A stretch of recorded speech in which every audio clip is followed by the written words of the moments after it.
Some elk hanging out over there. You don't have to pet when you walk in.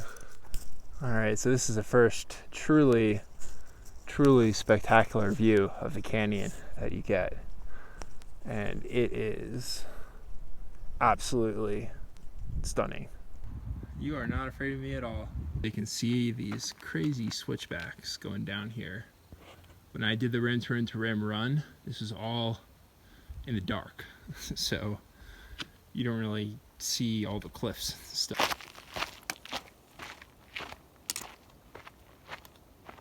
And it's hard to tell exactly where the Colorado River is.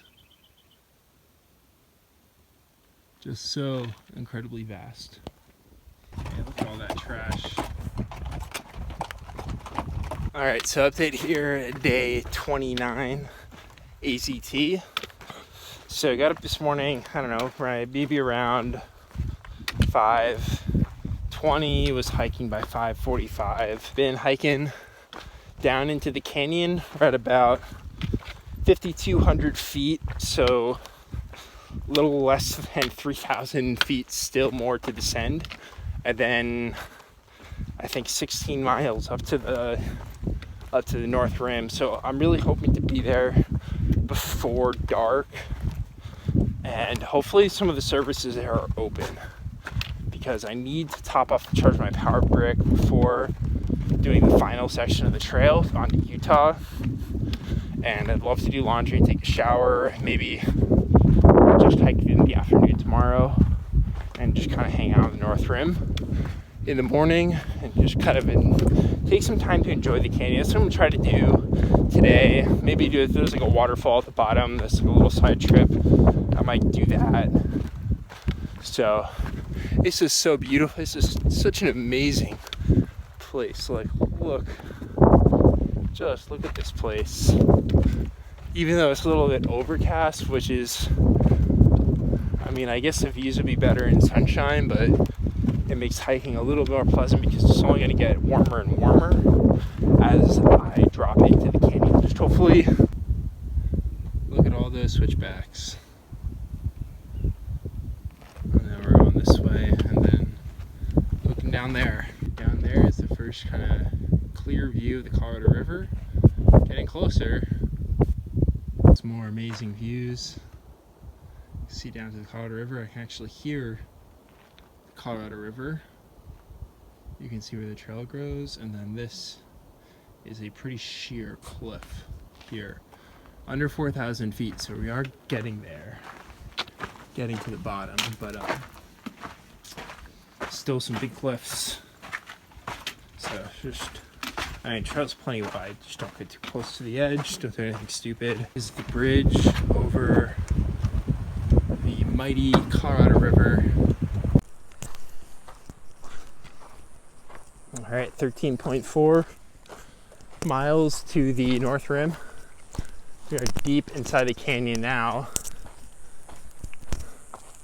under 3,000 feet elevation. It is definitely hot down here.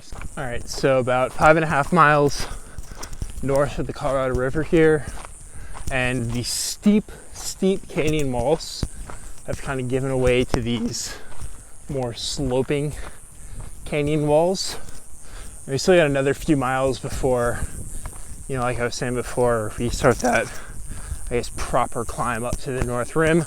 But gradually uphill, we've gained maybe 1,000 feet from the Colorado River, and it's felt pretty flat, to be honest. So but my feet are kind of starting to hurt. I'm gonna take a little break at Cottonwood Creek Campground and have a bite to eat, and then I should only have maybe 6 or 7, but obviously a lot of vertical gain up to the North Rim from there. So, and then yeah, I'll definitely get a few more videos like this, kind of just showing the landscape here, which is amazing.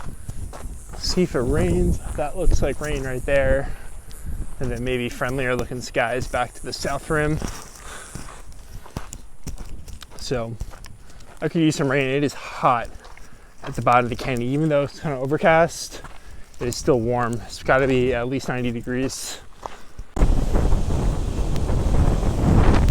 All right, hopefully you can hear me okay. It's pretty windy. So definitely on the last kind of part here, at the beginning of it at least, like the real true climb up to the North Rim, probably maybe 5.5 miles to go, and about 3,500 feet of elevation gain, closing in at 5,000 feet again, which is good. But it's getting kind of late. It's probably maybe 5:45 right now, and I'm tired, my feet hurt, so I'm just kind of in grind mode here to get to the top, really kind of not forget where I am in the Grand Canyon. So trying to savor it, but still definitely grinding to get to the top here, and just putting away the miles, putting away the vert. So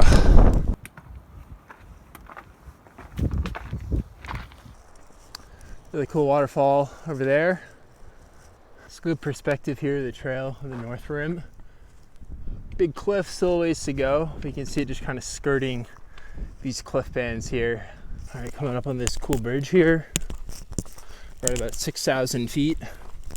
So that means another about 2,200 feet of elevation gain and about 3 miles, just a little less than 3 miles to the top. And all right, so quick update here. So when I was at Cottonwood, getting a little bit of calories in, I was kind of feeling kind of low. My feet were hurting, but really right after I crossed the bridge in Manzanita and started the climb proper, I started feeling really good. Might have been the calories kicking in, but just kind of really taking the moment of climbing up the North Rim of the Grand Canyon. Just one of the most beautiful places in the world, and doing something I love to do, which is hiking uphill. So I got like 1.5 miles left, about 1,000 feet of gain. So just kind of wanted to share and capture my feelings right now. All right, so we just got to the Coconino Overlook, less than 1 mile away from the top of the North Rim here. In the fading light, I don't know how well you can see on my phone camera, but you can see Mount Humphreys. At least I can clearly see Mount Humphreys in the distance. And I was thinking how cool it is that, I was up on the top. It's like 12,600 feet a couple days ago. And then coming through Phantom Ranch this afternoon, 10,000 feet below. So really neat kind of the change there. It's been so flat for so many miles, but I don't know, that 10,000 foot difference, you don't get that many places. So all right, and in the fading light, we have made it to the top of the North Rim. I really hope that the water's on here. Off. On. Awesome. All right, so update here. I guess this is day number 30. So I got up to the North Rim, like Campground last night, probably a little after 8. It was dark. I heard on Gut Hook that they have walk-in sites for hikers for like $6. I walk around, everything, like the registration things, everything's closed. There's no self-pay. General store is closed. But I just ended up pitching my tent, stealth camping kind of next to this showers and laundry building. And of course the showers and laundry right now are closed, which is unfortunate because I could use both of those. More so laundry than a shower, but anyway. Enjoying some fruit salad and PBR. It's almost noon, so I guess that's okay. But I definitely wanted to take it easy this morning because my feet were hurting yesterday, and I done like I think 4 30s in a row, so definitely time for a little bit of rest. So a couple things. So last night it was so windy up here, like I was afraid a tree was gonna fall on me last night. That's how windy it was. It was just howling wind up here. I don't know, I guess it just kind of funnels and lifts out of the canyon. It was crazy. Then some little bit of light rain was pelting my tent too. Tent did fine. I had to kind of close the storm doors in the middle of the night, and I did sleep, but it kept me up a little bit, and I slept until like 7:30 this morning, which is excellent. Felt great. And then I walked down to the Bright Angel Viewpoint, which is a really excellent view of the canyon from the North Rim. But there are a lot of people there, so that was kind of a bummer, I guess. But you know, it wasn't bad. It's good to see people out, you know, enjoying these places. So yeah. So then the rest of the day, my plan is to hike at least 10 miles on the AZT and kind of get out of the Grand Canyon, which is like 10 miles from the South Kaibab trailhead, like the national park boundary, I guess. And then I'm going to, I don't know, camp, and then I don't know, maybe a couple big days, couple maybe 30s, and then the day after that I should be done with the trail. So all happening really fast, I guess. So if today is Saturday, so Sunday, Monday, so probably looking at Tuesday being done. So this little cabin and then a fire tower, so I'm going to climb up there and check out some of the views. So it is extremely windy up here, so it might say entering, but we are leaving Grand Canyon National Park. So it's felt like it's like 12 miles of just trees and stuff, but yeah, we are headed north, like probably a little over 60 miles to go, so not much left. Check out this anthill. I don't think I've ever seen a busier looking anthill than this. Look at day 31, I believe. It has just been extremely windy today. Just crazy. It kind of just dropped down. I'm sure you can hear it. Hopefully I can hear my voice okay. But I was on a ridge a moment ago, and it was so windy up there I could like barely keep my hat on. Just really kind of getting annoying. It's been relentless too. It's like hardly ever died down today, and now we're going through a burn area for the next like 8 miles. So not only are there no kind of trees, well, there's these kind of small trees here, so I'll do something, but it's also a little dangerous to go through a burn area in high winds because all the big tall trees, some of them are still standing, are dead, and you know, strong winds knock them over. So you know, there's not too many of them. I'm sure I'll be fine. You know, they say not to go through a burn area in high winds, but anyway, I'll be fine. So got about 16 and a half miles in for today. Got a pretty late start this morning. It was so cold and windy last night, it was hard to get out of my sleeping bag, and with only, well, from when I got up this morning, I only had 59 miles left, so it's like, well, really no pressure to make miles. So I'm just gonna hit snooze and lie in my sleeping bag until I feel like getting up, which is kind of nice. And then I got up and hiked a few miles, and then I was up on the east rim of like the Kaibab Plateau, and that was a really cool view. You could see for miles and miles, and you could see like down into the canyon country, I think they call it. So like the plateau is a forest because it's like cool or cold year round, and they get a lot of snow in the winter. But like lower down, like you can see like big canyons carved out, which is pretty neat. So I think in a little bit we're going to be dropping off the plateau, and I'm hoping it's going to be less windy once that happens, because we're still at like almost 9,000 feet here. So I was wearing a jacket and then a base layer this morning and gloves. It was so cold, and then the wind, I mean, just adds to it. The wind has just been, as we said, relentless. So I think like 9 miles, there's a trailhead. There should be a water cache there. So I'll fill up on water, start my cold soak there, then hike a few more miles, probably be 5 by the time I get down there. It's like 1:30 now.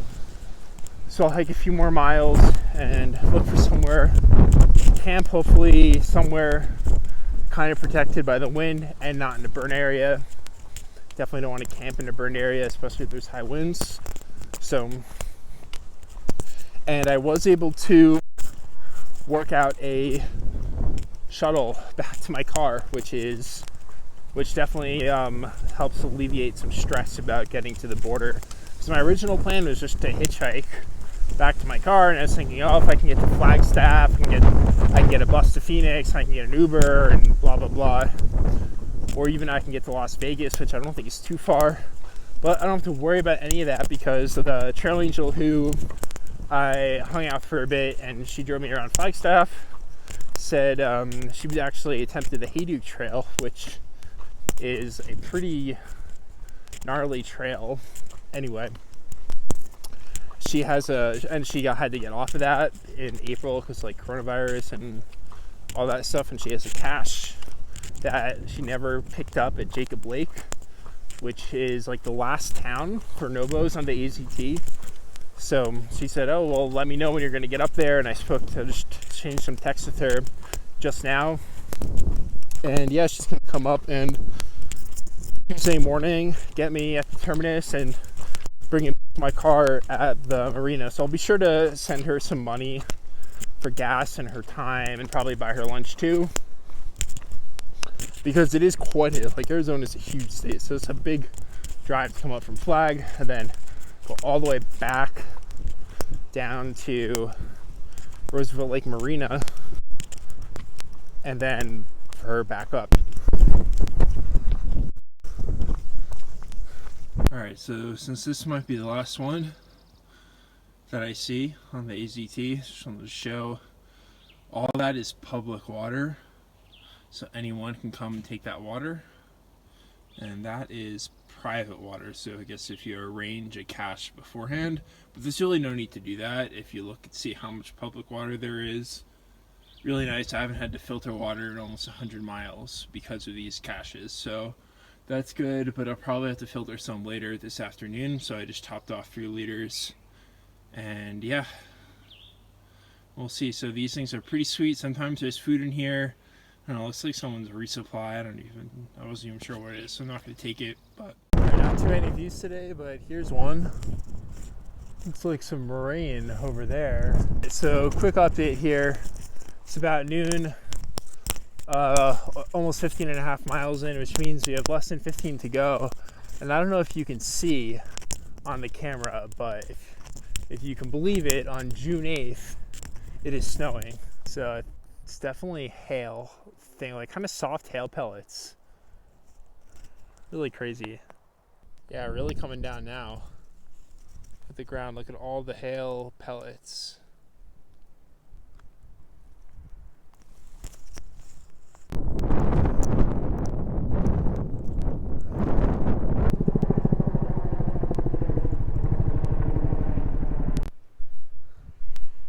It's a pretty neat view here. Storms are finally clearing out. You can see them drifting off to the east that way. And you can see kind of good perspective, I guess, the lower part of the Kaibab Plateau and kind of everything that I've done today. You can see where it kind of gets higher there in the distance. So pretty cool view here. Only about 2 miles away from the Utah line here. So I'm trying to soak in these last couple miles. Alright, so maybe a half mile, maybe a little more away from the northern terminus of the ACT. Just some thoughts on the trail. It's just an amazingly diverse trail, from starting in Mexico at over 6,000 feet and then climbing straight up to Miller Peak at 9,000 feet. And then you're up along that ridge. I mean, I'm not going to describe the whole trail, but the southern half of the trail, you're kind of going up and down the Sky Islands and through desert, and then up to the Colorado Plateau and the Mogollon Rim. and then the trail like completely changes. It's amazingly different from once you are up on the rim, and you see so many different mountain ranges and different landscapes and different flora and fauna, a lot of elk. Just such a cool trail. Not much water, but there's plenty of water caches, and the people are so nice on this trail. Like, so many people have gone out of their way to help me. Bianca, Trail Angel, is gonna meet me tonight and take me all the way back to my car in Roosevelt Lake, which is not a short drive tomorrow. So that really helps me out a lot, not having to hitch. But just such an amazing trail. I don't know, I don't really know what to add today. Like, the weather's gone nice, the wind kind of dropping into these canyons here, and then you can see into Utah. I don't know if it's Grand Staircase, but you can see tons and tons of canyons. It kind of looks like a staircase. I don't know, maybe. But yeah, definitely bittersweet. The trail is coming to an end, but definitely glad I did it. An amazing trail, an amazing community, amazing state. So yeah, I'll put this away. I'll definitely, hopefully, get some pictures up at the monument, I guess. So just a half mile to go on my watch, so I'm gonna enjoy it.